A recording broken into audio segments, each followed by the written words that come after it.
We are really excited to put this show on. It is a really important piece, as Yom HaShoah has just passed, but also Jewish stories are so incredible and they're so important, and it is important to witness them and connect with them.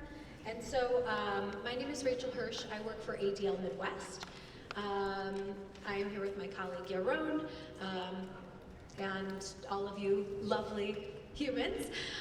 And then we are working today with BHBE, who we're just so happy that they are hosting us today.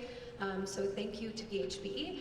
And then Arch Judaica, which is the only Jewish theater company in the Chicagoland area.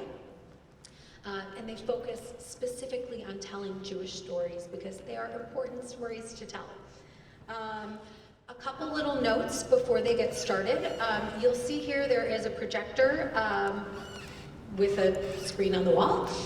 This is going to actually show you the pictures of the survivors. So these stories that you're going to hear today are 6 vignettes, short stories, and they're about actual survivors. So it is important to listen to these stories, take them in, and connect with them. It is so important to know your history as a person, but also just as a Jewish person as well. And then after the show's going to be about an hour. We're going to have a Q&A with the actors and directors. I have some questions that I've prepared. If you have a burning question, please let me know. I would love for you to ask it. And as an incredible treat, we actually have some survivors here today. And we have an incredible survivor here, Galina, who's gonna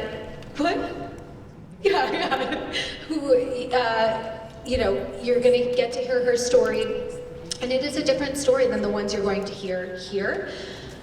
Just a reminder, like oftentimes we hear stories specifically of Germany, but this atrocity happened all over Europe.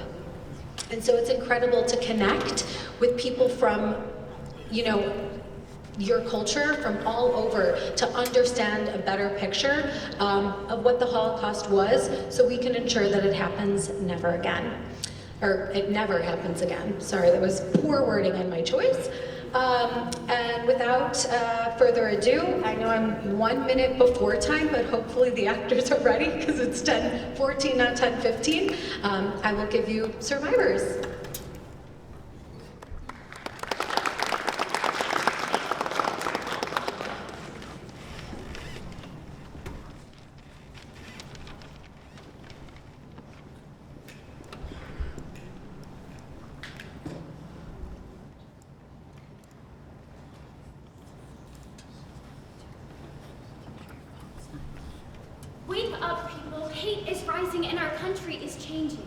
Minorities and immigrants are being persecuted, isolated, and deported. We protesters and critics of the government are being attacked and imprisoned. New laws are being passed against us, and we are not safe. We're not talking about America today, though there are parallels. We're talking about another country and another time, before the internet and Instagram, before TikTok and texting, before Beyonce and Star Wars. We're going back to a real war. First Nazis. We're going back to the time of the Holocaust. We are actors playing multiple roles, but the stories we are enacting are real. We will bring to life the eyewitness accounts of 10 survivors. There's horror in this chapter of Jewish history. Millions were murdered, but hatred of the Jewish people did not begin with the Nazis. Anti-Semitism has existed for thousands of years, even before the birth of Jesus. The Holocaust is recent history and an urgent warning to minorities when hate is normalized. And that is happening right now to minorities in our country. And in the world. Today there's a frightening rise in anti-Semitism, Islamophobia, and other religious hates. Racism, homophobia, and hate for immigrants and migrants. Maybe some of you are feeling hated or hateful. Maybe some of you are being bullied or are bullying. In this play, you will meet both heroes and villains. You will also meet the best and the worst in you, and in all of us. We are all in this play. So wake up, people. This is Survivors. And we begin before the trouble began, when the survivors were young and free and life was fun. And we begin with brief introductions. And I mean brief, Rosemary. Fine. I have a big mouth, and I love to talk. So, long story short, my name is Rosemary Marienthal from Germany. I'm rich, fun, funny, and popular. Happy? I'm Arthur Hertz from Germany. I love photography, sports, and cars. And Girls. You chase girls, I chase facts, news, and politics. Kurt Weinbach from Germany. I'm no child. I am Evie Sherman from Germany. I'm the youngest one here. I love to play with my dolls and dress up with Mama's clothes. So much fun playing grown up. No time for fun. Helen Krzyszkier from Poland. I practice day and night. I'm going to be a great violinist. Karl Waldman, also Polish. I'm the baby of the family, but I'm no baby. I'm as brave as anyone here. Braver! Come on, dare me to do something! Dare me! Dare me! Carl! We dare you to stop daring us. Henry Silberstern from Czechoslovakia. I like to kid around, especially with my older brother Rolf. He's my best friend. Ellen Lewinsky from Germany. I sew and make my own clothes. I have a flair for fashion. I have a flair for her. Eric Arndt, also German, always exploring on my bicycle. I'm going to be an engineer, or maybe a musician. I have perfect pitch. And a perfect smile. Eva Bezer from Hungary. I love my older sisters, my friends, love animals. I love everything. Except my boyfriend. Oy, do I need a new boyfriend this year. This year is 1933. This country is Germany. And this girl is... Me, Rosemary Marienthal. My father's a well-known lawyer. My mother plays concert piano. I grew up in a 24-room house with maids and a governess and think that my enchanted life will last forever. But life was not enchanted for everyone in Germany. After being defeated in World War I, the people are angry, and for the next 14 years, the economy gets worse. But a politician on the rise pledges to restore Germany to its former glory. This politician writes a book and holds rallies playing on the people's anger and fears. The personification of the devil as the symbol of all evil assumes the living shape of the Jew. The politician's party grows in popularity, winning election after election, thanks to his rousing speeches inflaming hatred and blame. It is a small, rootless, international clique that is turning the people against each other, that does not want them to have peace. The crowd cries. The Jews! Heil Hitler! Adolf Hitler of the Nazi Party becomes the Chancellor of Germany. Wake up! Hitler is proposing new laws which threaten our democracy. He wants to end free speech and free press, and end trade unions and all other political parties. We'll never lose our freedoms in Germany. My parents would never vote for that. Mine either. No one would vote to end democracy. You live in a house of mirrors. You only see yourselves. Hitler's anti-democratic laws easily pass. Our freedoms have ended. It's the beginning of a dictatorship. And there's a new secret police force called the Gestapo, who are arresting people, anyone who challenges Hitler, and sending them to Dachau, the first concentration camp. This is the beginning of the Holocaust. I remember when it began for me. I was at school and there was a new teacher. Class, today I begin teaching an important new subject called race science. The German people are from a master race called the Aryan race, the inferior race, and our natural enemy are the dirty Jews. Dirty. My family bathes every day. He's the one that stinks the body. Now, the Aryan race has certain superior characteristics. He walks around the classroom studying each of us. At the time, I had blonde hair and blue eyes. Who in our class is the perfect specimen of our superior Aryan race? Ah, Rosemary. What's so funny? I'm Jewish. He hates me from that day on. But I never thought my friends would hate me. My best friend Inga and I do everything together until she joins the Hitler Youth. A wonderful program for Aryan boys and girls. A terrible program teaching hate through peer pressure. Everyone wears the same uniform, gives the same stupid salute, and sings the same pro-Nazi and hateful anti-Jewish anthems. The first day Inga wears the uniform to school, she avoids avoids me. Inga, how can you join them? Hitler treats the Jews like barbarians. Heil Hitler! The next day, I'm called to the principal's office. Rosemarie, you are our best and most popular student. But you insulted Adolf Hitler. I have no choice but to expel you from this school. We will miss you. My father had warned me not to criticize Hitler in public. You and your big mouth. Your mother and I are sending you to a private boarding school run by nuns. It's in Switzerland. You'll be safe there. But we in Germany are not safe. And it's not just the Jews who are in danger. Hitler declares that there are other impure and incorrect minorities that are poisoning his pure Aryan race. Gay people, black people, priests, anyone mentally or physically challenged, Jehovah's Witnesses, and the Roma and Sinti people. Hitler categorizes we Jews and other minorities as undesirables, and we are hated and persecuted. He also calls us vermin and enemies of the state. Maybe you've heard today's dictators and politicians use the same dehumanizing language to stir up hate. Ellen Lewinsky, Germany. Before Hitler, my grandfather owned a market that was always filled with townspeople.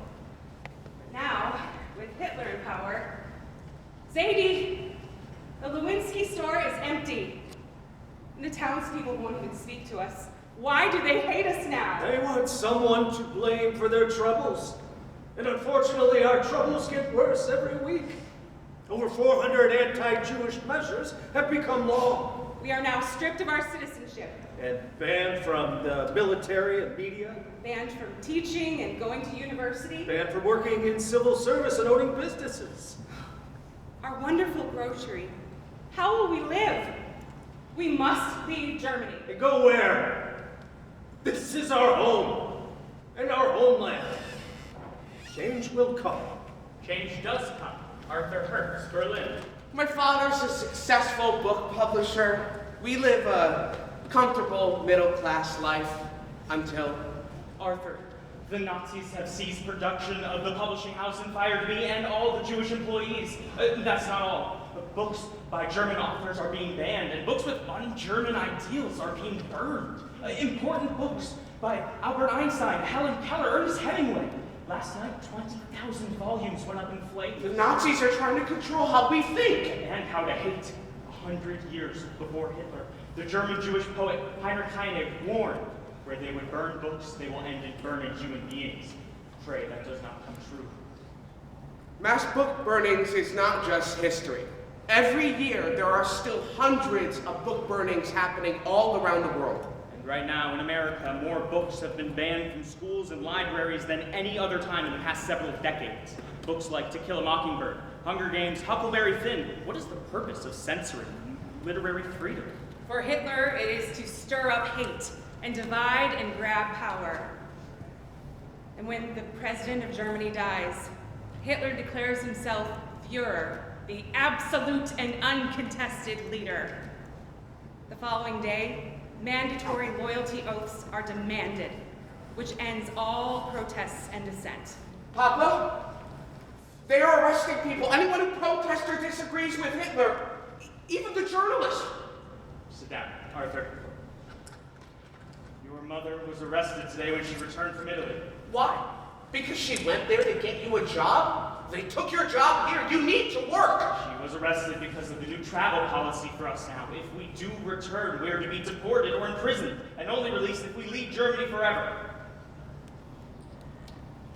My mother was released, so my parents were forced to leave and move to Italy. I want to stay in Germany and study photography, so I joined them 2 years later. Yes, we got out and we are safe, but I didn't care about what was going on for others in Germany. We were kids. We wanted to have fun, not fear. Ellen, get in the house. Stay in the house. Mama, what's wrong? There are new laws for our people. No more playing outside. We can't go into restaurants or shops or even ride in cars. I've seen signs posted everywhere. Jews forbidden. No Jews or dogs allowed. We're not dogs, we're Germans.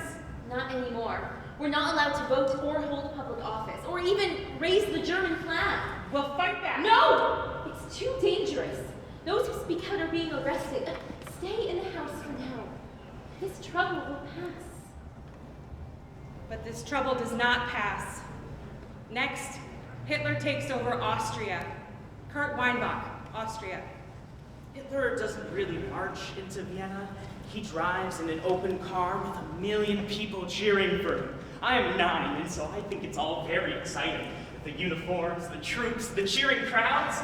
And then I realize I'm the only Jew there, and I am in grave danger. It's my first lesson in how to survive. Stay informed and aware. The very next day, my mother and other Jews line up at 3 in the morning outside the American consulate to get their visas to leave Austria and come to America. But getting a visa can take years. Ours finally comes, but it's too late. Kurt and the rest of the Jews are now subjected to the same hatred and discrimination as the Jews of Germany.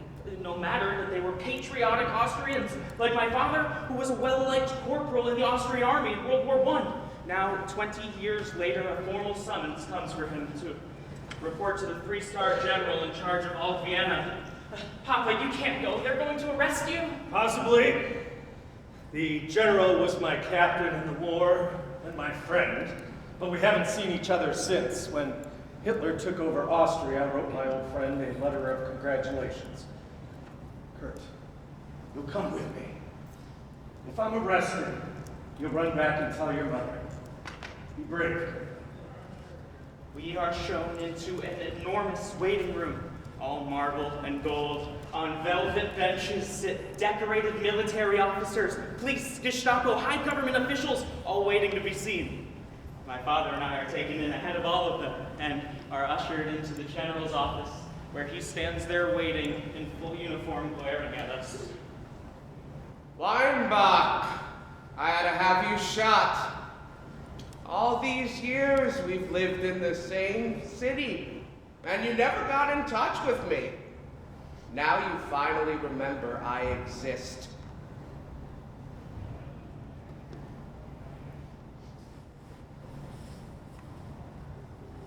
My old friend, thank you for your letter of congratulations. Now, let us talk about realities. You are a Jew, and I will do everything in my power to help you and your family. But when I tell you it's time to go, you must go. My second lesson in how to survive. Have friends you can trust. It isn't long before the general sends his warning that we must leave Austria. Father, Papa, where will we go? Not to our country. Not to our country. Not to our country. Not to our country. Kurtz, 32 free nations have denied the immigration request of the Jewish refugees. We could still go to America or Great Britain or France. No, those countries are included in the list. This sends a sign to Hitler that foreign governments will not interfere with his anti-Jewish policies. This will embolden him. We must go to China, to your brother Bert, and the Jewish community there. The general, a friend to the end, arranges our transport through Russia. We have an invitation to join Bert at his Jewish community social club in China, but we do not have visas to travel through Japanese-occupied China, so my mother presents the social club invitation to the Japanese consulate. What? How dare you laugh? Can't you read German? Fortunately, the consul can't. This is an official executive order granting my esteemed family permission to enter China through Japan. You will grant our visas immediately, or I will report you to your superiors, and you will lose your jobs and be severely punished for mistreating such important guests of China. We Jews call that kind of nerve chutzpah. My mother's chutzpah is my third lesson in how to survive. If all else fails, fake it.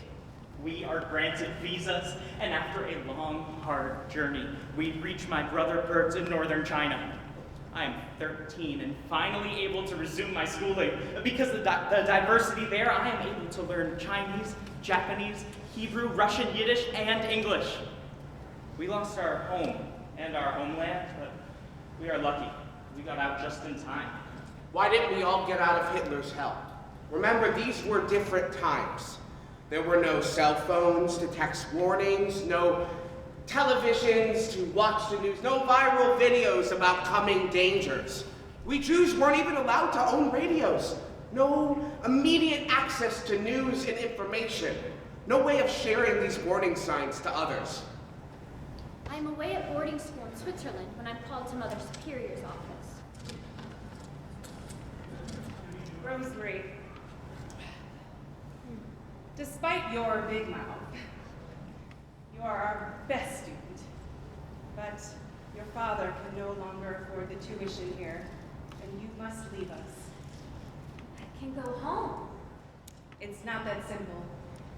The Nazis have enacted a new law. All Jewish passports, including yours, are now marked with a J. The Nazis want your people to leave Germany and never return. I can never go home. You'll be stopped at the border and sent to a concentration camp. It's horrible what's happening. We pray every day for change. I need more than prayers. I need to see my parents and my sisters. Mother Superior, please help me. God help you, Rosemary. The Nazis taken over. You don't want your people to ever return. But they don't appear to have anything against nuns. The nuns dress me in one of their habits, give me a rosary, and send me away with their blessings. When I cross the German border, no one even asks for my passport. No one even recognizes me when I walk into my parents' house. I am home, and I can't wait to see my friend Susie again. So I rush to our mansion, but she and her family are packing.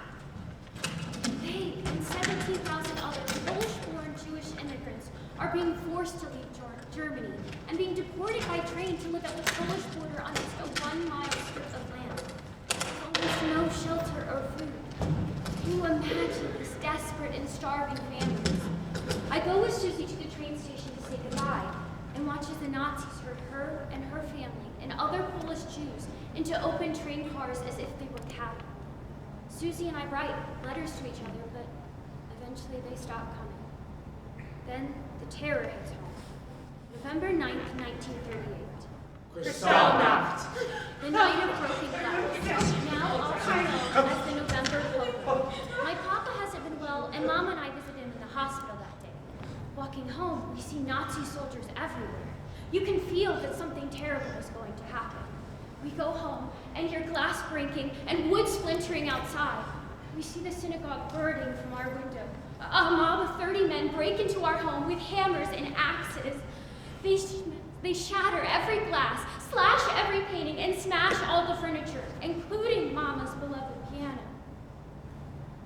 In 2 hours of madness, all the happy memories of my childhood are destroyed. The next morning, open trucks pull up in front of all the Jewish homes, herding out all the men, young and old, who have not fled, cruelly beating those who do not move fast enough. From my bedroom window, I wave goodbye to Gert, my 17-year-old boyfriend. The same thing happens in Austria. Innocent people are killed, Jewish men are taken to concentration camps, and Jewish homes, hospitals, schools, and synagogues are all destroyed. But not all hate us. Some Germans and Austrians are outraged and try to help. My father shot the spare, and his non-Jewish neighbors stand in front of the glass windows and protect them. And when the Nazis come to arrest my papa in the hospital, the doctor who is treating him steps in front of his bed and says, You have to take me before you take my patient. Kristallnacht is just the beginning. 5 days after that terrible night, a new law is passed. Jewish children are no longer allowed to attend public schools. Parents face a terrible choice, either to keep their children with them or send them out of this dangerous country. Not me. I'm not Jewish. I'm Lutheran. Evie Sherman, Germany. I'm 9 years old and my life is perfect. But one day at school... Your father's a dirty Jew. Your father's a dirty Jew. He is not! He is not! Mama! Papa is not Jewish. We are not inferior. We are Aryan. We are superior. Evie, you will not say such hateful things about the Jewish people or any people. But my teachers say that. And all the newspapers and posters and films say that. It's called propaganda, and it's all lies. The Nazis just want to turn you and everyone else against the Jewish people. Well, regardless, it wasn't right for that boy to lie and call Papa a Jew. Sweetheart, we raised you Lutheran so you would fit in with your classmates. But it's time you know the truth. Your father is Jewish. No, I am not a dirty Jew. No one is dirty, Evie. Having good religions and traditions is good. Being different is good, no matter what the Nazis say. I hate that I'm different, and I hate Papa, and I hate you! How I regret those words. Soon after, Mama dies of tuberculosis. Now, with one Jewish parent, I am even more at risk. To keep me safe, Papa has to get me out of Germany. Papa, please don't make me go! You must, Evie. You must be safe. And the Kinder Transport will be a grand adventure. Kinder Transport? It's a rescue mission relocating children to safety from the Nazis. Most children like you are going to foster homes in England. Others will go to Belgium or Holland. I have to live with strangers? They're a very nice family named the Wyatts.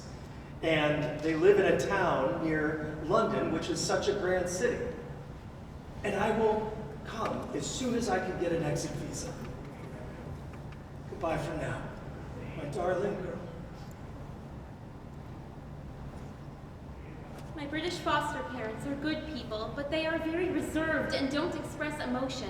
So I'm not allowed to grieve for Mama or miss Papa, who is writing to me through Red Cross letters. Then Germany invades Poland and France.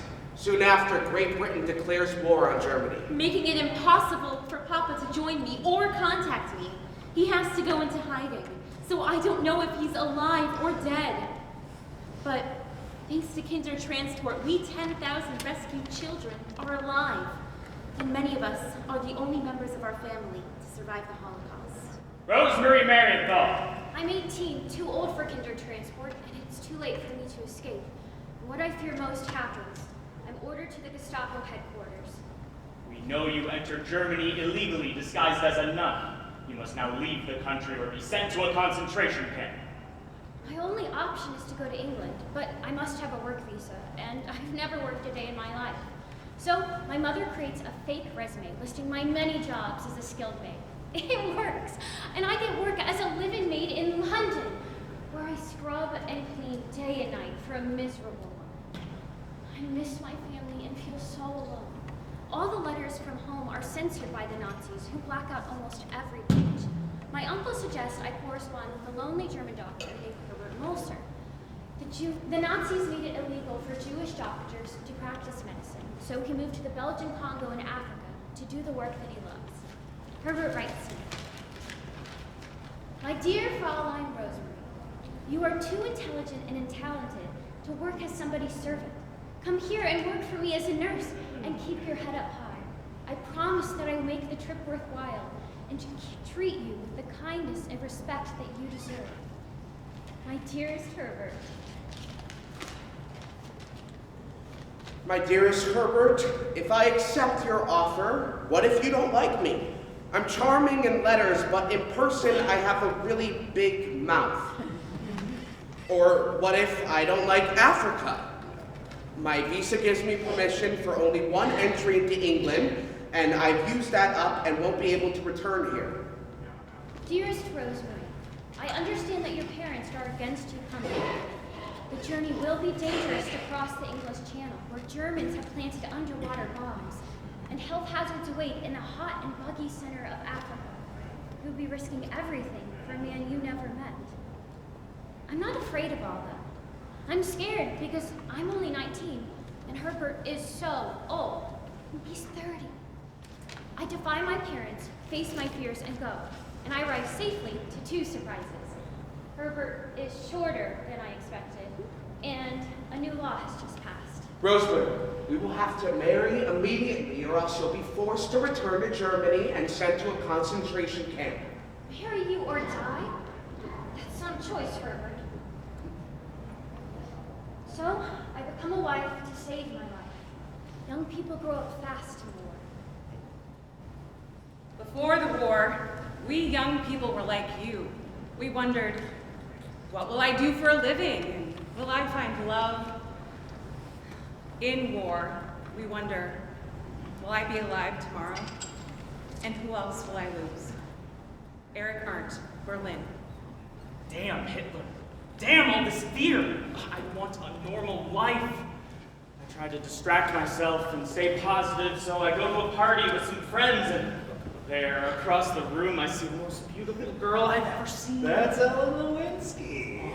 Even her name is beautiful, Ellen Lewinsky. I don't know this Eric person. Why is he smiling at me? Oh, he's walking over.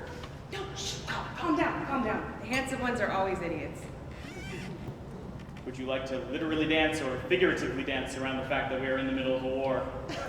He's not an idiot, and we have much in common. I am a top student. Me too, but after Hitler rose to power, I had to drop out of school. Me too. And by the end of the night, Ellen Lewinsky, we will go to America. I'll have 2 children, a boy and a girl, and a Buick. we are young and in love, but our enemy is spreading like a cancer. Next, Hitler takes over Poland, and now the Polish Jews are subjected to the same hatred as the German Jews. Helen Przyskie, Poland. Before Hitler, the townspeople like us and love Papa's beer. He's the 3rd generation in our family to be a beer brewer. I'm the only Jew in my class, and I have many friends, but I'm closest with Christina, who's Catholic. Christina and I spend every Christmas and Hanukkah together, learning about each other's religion and rituals. Christina's mother asks my mother to pack a small suitcase for me, just in case something terrible happens. My mother laughs. She thinks the Germans are such refined and intelligent people, but Christina's mother pleads. So my mother gives her a just-in-case suitcase for me. Then the war breaks out. The Nazis raid our town, catch me out on the streets, and send me away to a concentration camp. My parents have no idea what's happened to me, and I have no idea what's happened to them. I'm 14 and now a prisoner in slave labor. One day, a guard hits me over the head for working too slowly. The women around me keep me from falling to the ground in fear that I might be shot. Another day, a Hitler youth group is touring our camp, observing how the Fuhrer gets rid of undesirables. One of the guards pulled me to a private area, which means I'm about to be punished or killed. Ellen Przyskie? I know you. You are a mailman and always friendly with my father. No Jew is my friend. I told your father you were here, and he's paying me to help you escape. Put this Hitler Youth uniform on, blend in with the group, and walk out of here. And keep your mouth shut. I leave the camp with the Hitler Youth, but know I can be discovered at any moment. So, as the good little Nazis march forward, I slip back and duck into an alley. Because of the curfew, I can't be spotted on the road, so I crawl over many fields towards home. Helen, thank God! Are you okay? Did they hurt you? I don't want to talk about it, ever. I'm home and I'm safe. I wish that were true. None of us are safe. The Nazis are letting me stay on to make beer at my brewery, but the rest of our family has orders for deportation to a camp. But we will die there. That is why we have a plan. We will have to try to separate to escape. It's our only hope to survive. Mama and I have a fake birth certificate for you. You are no longer Helen Przyskie and no longer Jewish. Do you understand? I'm Helena Chernikowska. I'm Catholic. And your life depends on convincing everyone of this, Helen. Helena. Christina taught me. Good. Now, no tears. Just your wits and your strength. Fight with all your strength. Fight for all of us. And when this is over, speak for all of us. Promise you will tell the story of what happened to us here. I promise. Can I bring my violin? We had to sell it to bribe the guard. Now go.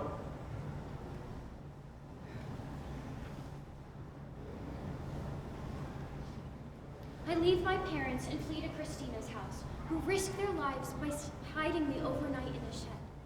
The next day, Christina and her mother buy a train ticket for the new moon.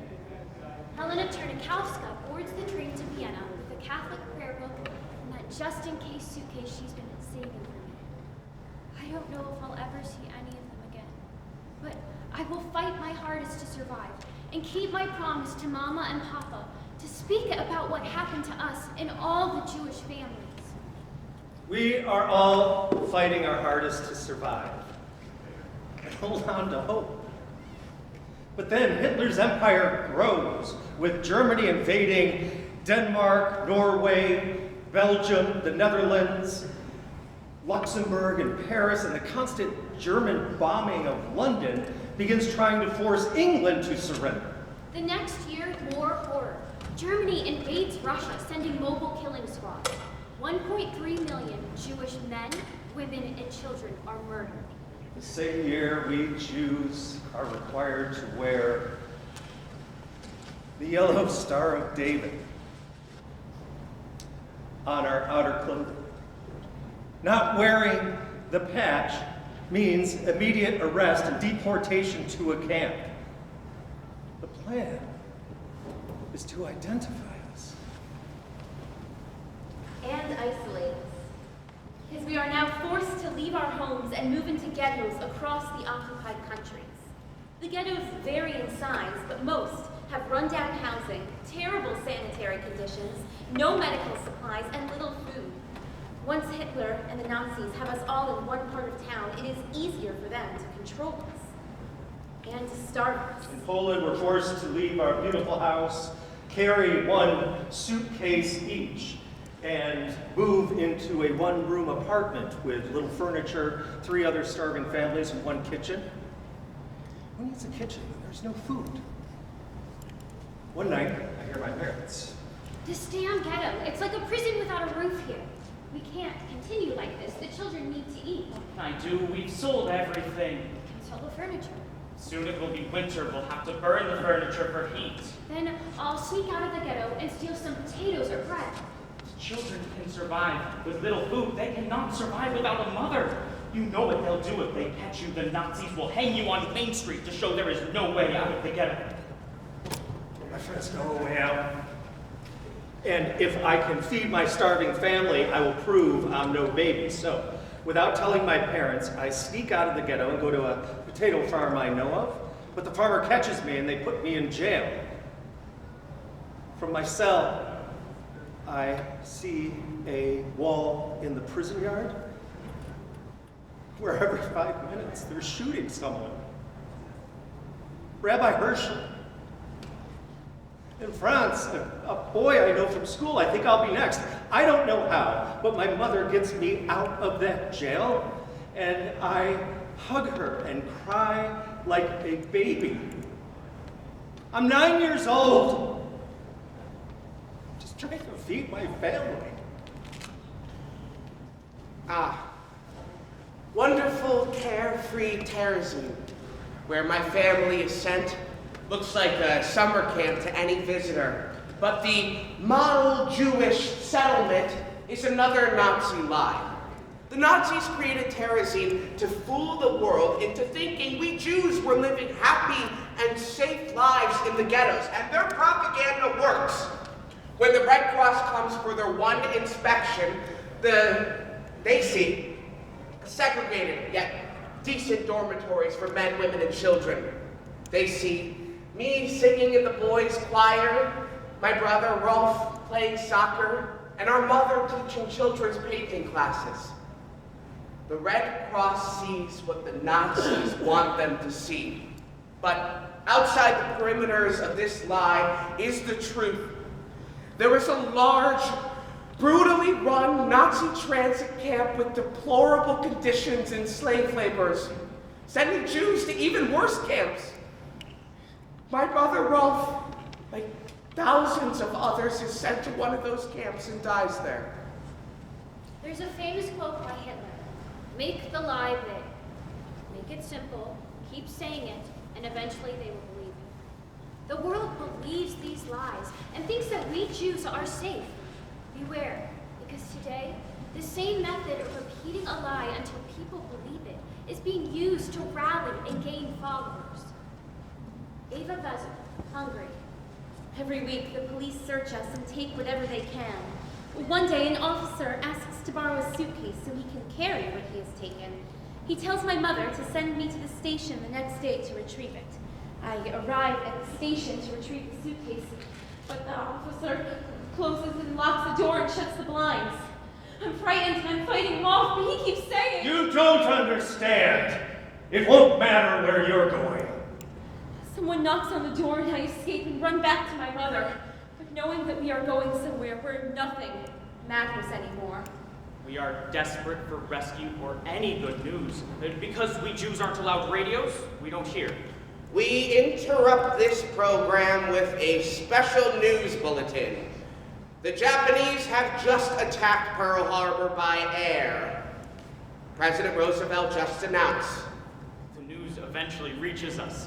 The U.S. has joined the war to fight fascism and bring freedom to all. A heroic time for America, but also a shameful time, where Japanese American citizens are being forced to leave their homes and jobs and live in internment camps. These camps were mostly located in the West, with the first called the Manzanar War Relocation Center. The Nazis have created another kind of camp. The day after the attack on Pearl Harbor, Jews are being deported to Chelmno, the first extermination camp. These families have no idea death awaits them. In the following year, death awaits us all, as the top Nazis formalize plans for the final solution: to exterminate the Jews of Europe. They identified us, then isolated us, and now they are deporting us. Day by day, we Jews are forced out of the ghettos into labor camps and death camps and thousands of smaller camps. Most are transported by train in cattle cars with no water, food, toilet, or ventilation. Many die en route to the camps. Ava and her family are forced to make the terrifying 3-day journey to Auschwitz-Birkenau. My parents, older sisters Agnes and Clara, and her little niece Nico and I arrive terrified, starving, and exhausted. We see a sign above the entrance gates to the camp. Arbeit macht frei. Work sets you free. They are going to work us very hard here. Why are they separating the men and women? And the little children. Mama? Papa? Nico! Where are they taking them? I don't know. Where are they taking us? I don't know. Why are they shaving off our hair? We don't know, Ava. Try to stay calm. What is that smoke? That smell. That is your mother and father burning. Roll call. Up every morning at 4. Breakfast. A black coffee-like beverage. A piece of bread made with sawdust. Standing naked each day so they can select the weakest and the sickest to die in the gas chambers. 1,000 women killed each day to make room for the new transports from Hungary. Going to die here. No, we will become shoemakers. The camp is very muddy. We will sew soles on the boots and the shoes of the SS and earn extra bread. Work will not set us free, but work may just keep us alive. Henry Silverstern from Czechoslovakia, or I used to be. To the Nazis, we are not human beings. We are the numbers they tattoo on our arms. I am A1843 when my mother and I are deported to Auschwitz-Birkenau camp. Fortunately, Mama is chosen to work and not die. I'm chosen for something else. 500 boys ages 12 to 15 are lined up for a special selection by Dr. Mengele, known as the Angel of Death. We are naked and each asked a couple of questions. Then, Dr. Mengele chooses 89 out of the 500 boys to work for him as slave laborers in his camp. The remaining boys are sent to the gas chamber. We aren't told why this selection was made. We sleep 6 to a bed in 4-tiered bunks. You always want to be on the top bunk to avoid the patrolling dogs. We have many jobs in the camp and at the railway station where incoming families are forced to leave their suitcases and are marched off to die or become slave laborers. I'm lucky, and I find a pair of boots in one of these suitcases. These boots keep me warm and probably save my life. While others are not lucky. Almost all of the 89 boys' families are gassed and cremated there. We later call ourselves the Birkenau Boys.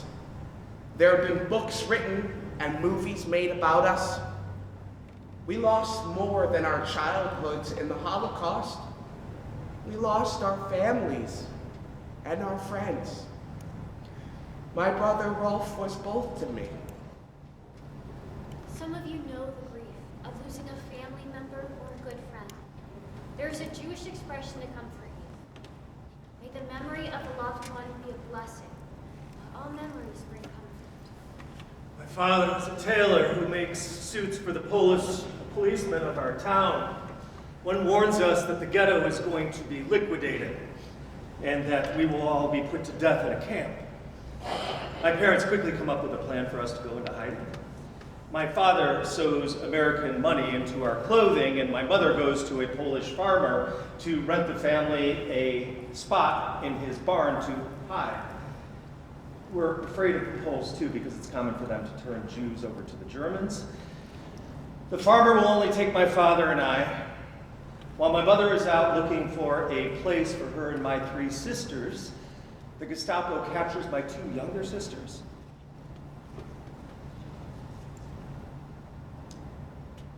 We never see them again.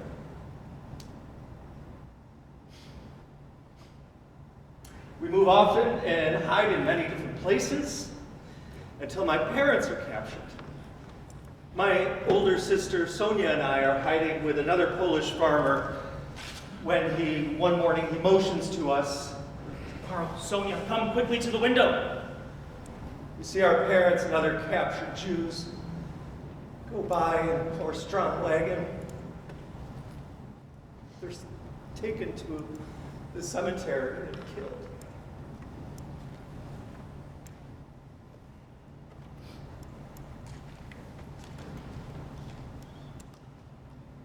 There are the victims of the Holocaust, the perpetrators of the Holocaust, and the witnesses of the Holocaust, who silently stood by and did nothing.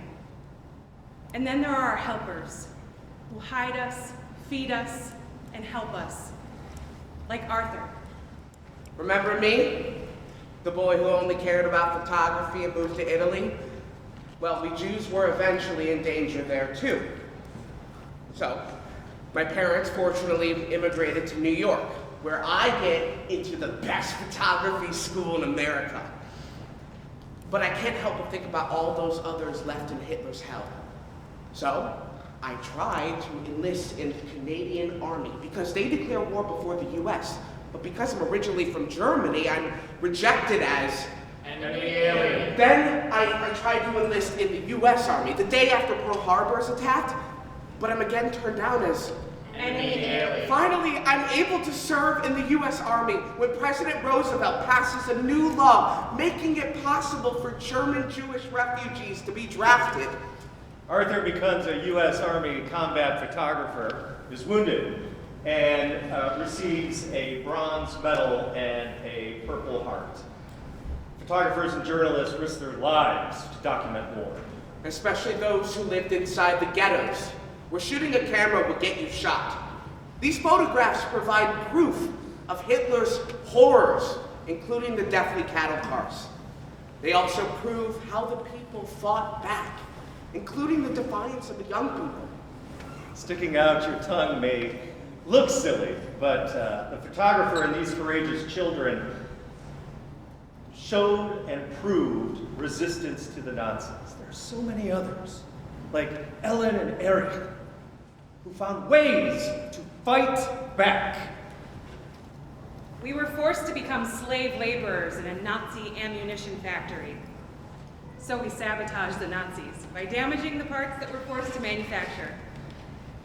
And we sneak parts out of the factory to help the Jewish armed resistance. Some, called partisans, escaped the ghettos and fight in the forests. The largest uprising was by the women and the men hiding in the Warsaw Ghetto, who fought back for almost a month. The Nazis had to burn down the entire ghetto to defeat them. What heroism, what courage. Eric is my hero. He leads an uprising in his own family. Papa, we must go into hiding. No, I will not turn you, your mother, and your sister into outlaws. At the camps, we will at least have food and shelter.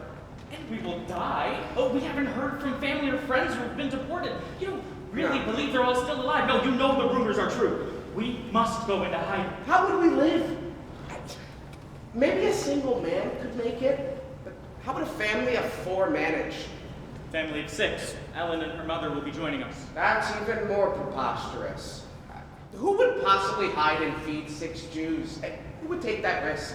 You've helped so many people as a doctor here, saved so many lives. We'll ask one of your patients to hide us. Yeah, and we will all be caught and shot. Eric, your plan is suicide. We are going to the camps.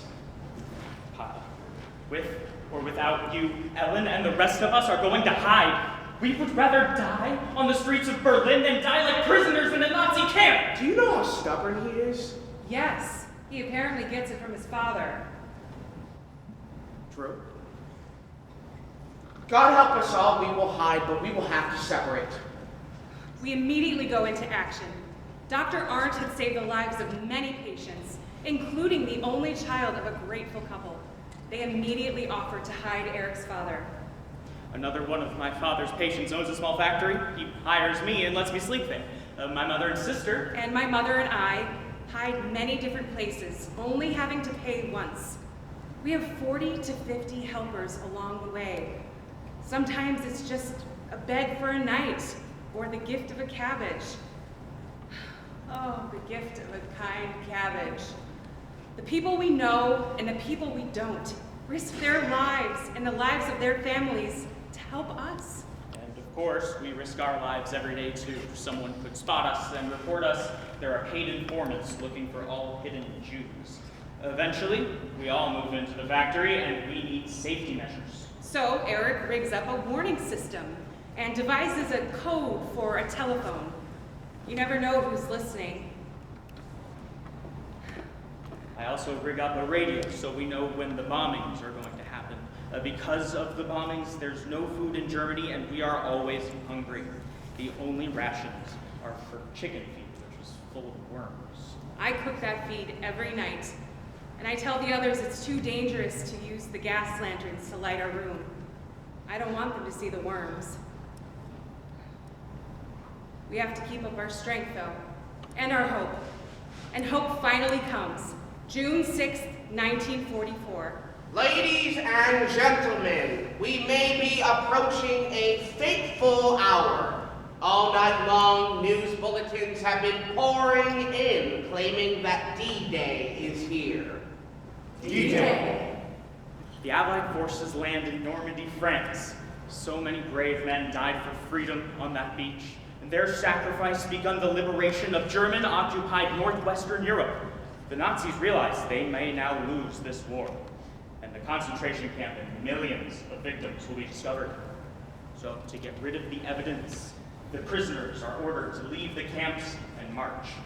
Ava and her sisters are among the 1,000 women forced on a 6-week death march through freezing Bavaria, sharing one thin blanket. Ava, keep marching or they will shoot us. She needs rest and shoes. Tonight, when they let us stop and sleep, we'll tear pieces from the blanket and wrap them around her feet. Some of the women are planning to try to escape and get help. Ava is too weak, but you should go. Go! No, Ava, keep marching. Come. Agnes! I am too weak to walk. I'm lined up to the be shot. I hear the machine gun, and one by one, the women in my row fall dead. Some instinct in me says, pretend you are dead. Don't move or breathe. I'm too frightened to open my eyes, but I hear Agnes and the others march on. They are all shot and are among the 375,000 people to die on the death marches. I eventually open my eyes and walk into a nearby town to ask for food. People feed me, but no one will give me a place to stay in their home or barn. So I sleep for 2 nights in the forest. On the 3rd day, I come across a beautiful setting, a sheep farm where they make wool, and a wonderful woman runs it, Frau Stritzel. She gives me a room, my very own bed, makes me healthy food. I am very weak and very sick. I am 18, but look like I am 80. But I hold on. And the Americans have just landed in France, and with them comes hope. Hope. The Allied forces continue to make critical military gains after the D-Day victory. Hope. Paris is liberated from the Germans. Hope. Germany is defeated in the Battle of the Bulge. Hope. The Allies cross the Rhine River and reach Berlin. Hope. Hitler commits suicide. The war in Germany is over. We are free.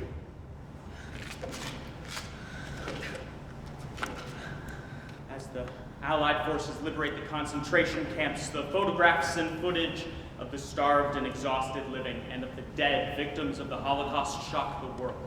It is impossible to know the number of survivors and victims. We do know, counting the camps and the ghettos, that there were over 44,000 Nazi detention sites. Only a few survived the 5 Nazi killing centers. My mother and I were liberated from Bergen-Belsen on my 15th birthday. My mother died soon after. It's estimated that another 200,000 of us survived in hiding. Eric and I and our families, and Carl in Poland. Yes, my sister and I and our uncles and their families survived the Nazis by hiding. But weeks after the war is over, a mob of anti-Semitic Poles attack us. I'm wounded and 5 of our family members are killed. Just because war ends doesn't mean hate ends. Anti-Semitism, racism, homophobia, hate is hate, and it lives on. The fight for justice never ends. For us, there is some justice from the Nuremberg War Crimes Tribunal. Some Nazi Party officials, high-ranking military officers, and German businessmen are found guilty and sentenced to death or given prison sentences. At the end of the war, we survivors begin the long and painful search for our family and friends through the International Red Cross and the International Tracking Service. In most cases, we have no idea what happened to our loved ones. A year after the war ends, I receive a letter. My sister Clara is alive and looking for me. Where's Agnes? But we survived. We also have no money, no homes to return to, no jobs, and as younger survivors, we have no education and lost years of schooling. We have nothing but the will to create new lives and a new title. We are officially categorized as DPs, displaced persons. You may have heard this term before, because today there are over 100 million displaced persons in the world. Some have fled famine, like in Ethiopia, and others genocide, like in Darfur. Today, some are fleeing war, like in Ukraine, and Gaza, and Israel. After World War II, us displaced Holocaust survivors lost our homes, and many of us feel like we've also lost our homelands and want to start new lives outside of Europe. Fortunately, in 1948, we are welcomed into the newly named country of Israel. We dream of starting new lives in America. But the U.S. has set strict quotas restricting the number of Jews who can enter. Eventually, with intense lobbying by the Jewish American community, Many are able to immigrate and begin new lives there. We are among the fortunate few who survived, thanks to the Allied forces who fought for us, and the helpers, now known as the righteous among the nations, who risked their lives feeding us and hiding us. World War II lasted 6 years, involved almost every country, killing over 60 to 80 million people. 5 million of these people, men, women, and children, the Nazis termed undesirables. 6 million were Jews, 2/3 of the Jewish population of Europe. This is the human cost of hatred. So much loss and horror, and our lives seem so hopeless. So remember this about us: we never gave up hope. And we went on to lead meaningful lives. We had careers, got married, had children, Grandchildren, great-grandchildren. How did my spirit survive the horror and violence of the Holocaust? I didn't hate. Hatred is like drinking poison and hoping that the person you hate will die. I found a cause bigger than myself as a soldier and as an activist in the sanctuary movement, where I provided safe haven in the U.S. for Central American refugees fleeing strife. Find a cause bigger than yourself and laugh whenever's possible. Wherever life takes you, fight for justice. Each one of you can make a difference. I had to have many identities to survive. Know yourself and stand up for yourself. I never did become a great violinist. That's life. You find a new dream and make it come true. I came to this country with nothing. Went from delivering soda pop to becoming a successful real estate developer. You can more than survive trauma. You can thrive. I was a survivor and a victim. After all I went through, how could I possibly believe in God? I never had a doubt about where God was.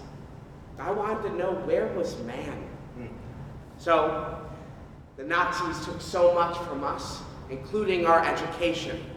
But as an adult, I earned my high school equivalency diploma. You can't change the past, but you can make choices to change your present and your future.